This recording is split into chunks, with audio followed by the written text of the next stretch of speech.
परानी गली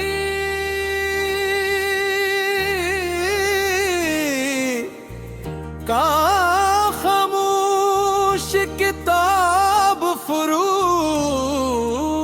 शहर के कदीम हस्से में एक रस्सी बली थी जहां।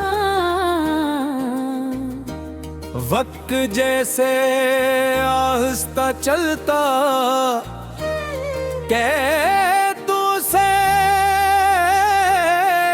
बनी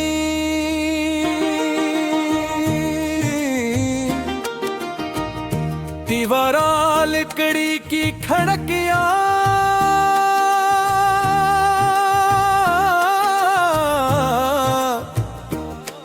और तंग रास्ते माजी की याद दिलाते थे। सुबह के वक्त सूरज की रोशनी छुतों के दरमियान से छुनकर जमीन पर पड़ती तो ऐसा लगता जैसे किसी ने सुनरी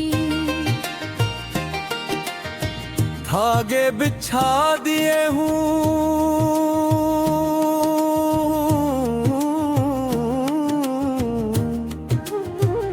उसी गली के आखिर में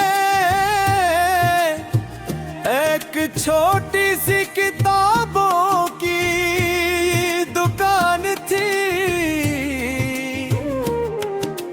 जिसके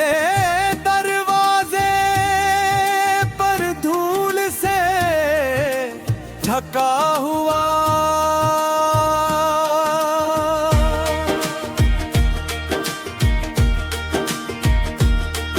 एक बोर्ड लुटक रहा था। एक बोर्ड लुटक रहा था इस पर सिर्फ दो लफ्ज़ लिखे थे।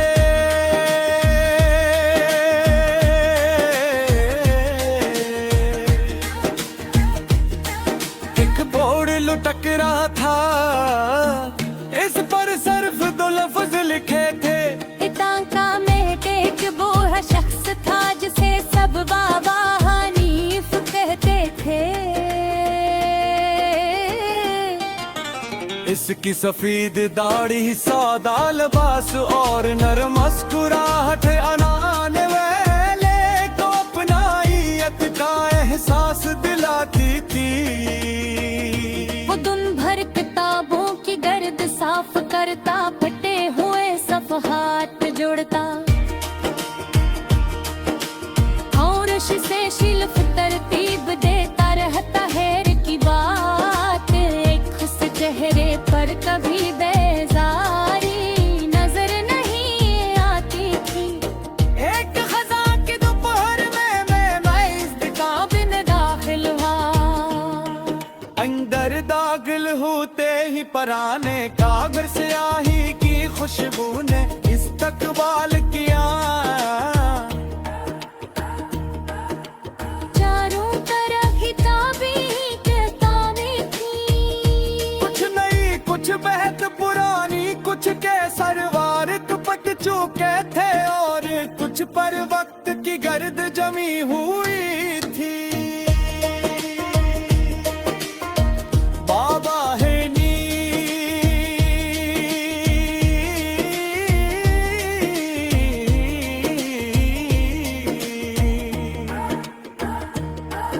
एक पुरानी किताब के सफ़हे एहतियात से चिपका रहे थे।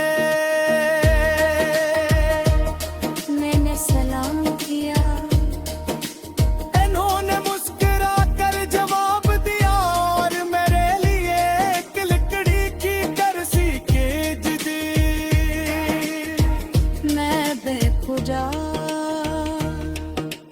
कुछ लम्हों तक खामोशी छाई रही।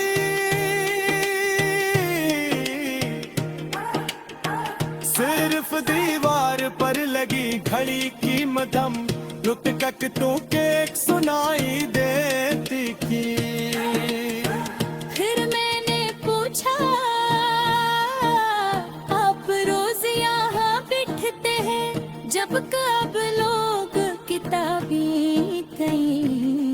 अनु ने किताब बंद करते हुए कहा, हर दरवाजा कारोबार के लिए नहीं खुलता, कुछ उम्मीद के भी करते हैं। ये बात मेरे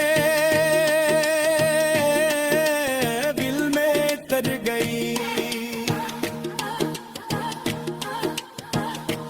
मैंने एक मोटी सी किताब उठाई, उसके अंदर किसी ने बरसों पहले एक सूखा हुआ गुलाब रखा था। मैंने हैरत से पूछा, ये किसने रखा होगा? बाबा हनीफ मुस्कुराए, शायद के सीने की याद बेहफूज करनी चाहिए होगी।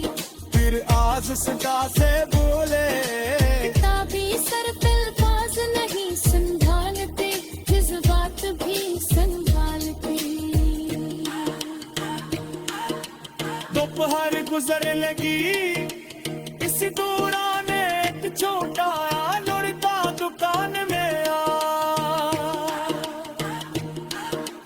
इसके हाथ में चंद सकेते।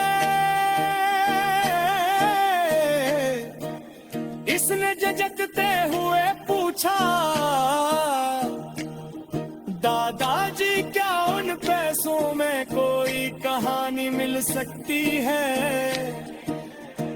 बाबा हनीफ ने शिल्प से एक खूबसूरत किताब निकाली, उसके हाथ में दी और सके वापस लौटा दिए।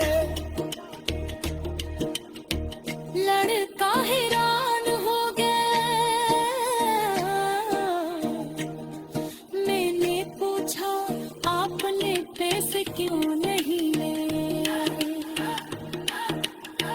वो मुस्कुरा कर बोले, अगर एक बच्चा किताब से दोस्ती कर ले तो ये सबसे बड़ा मुनाफे है।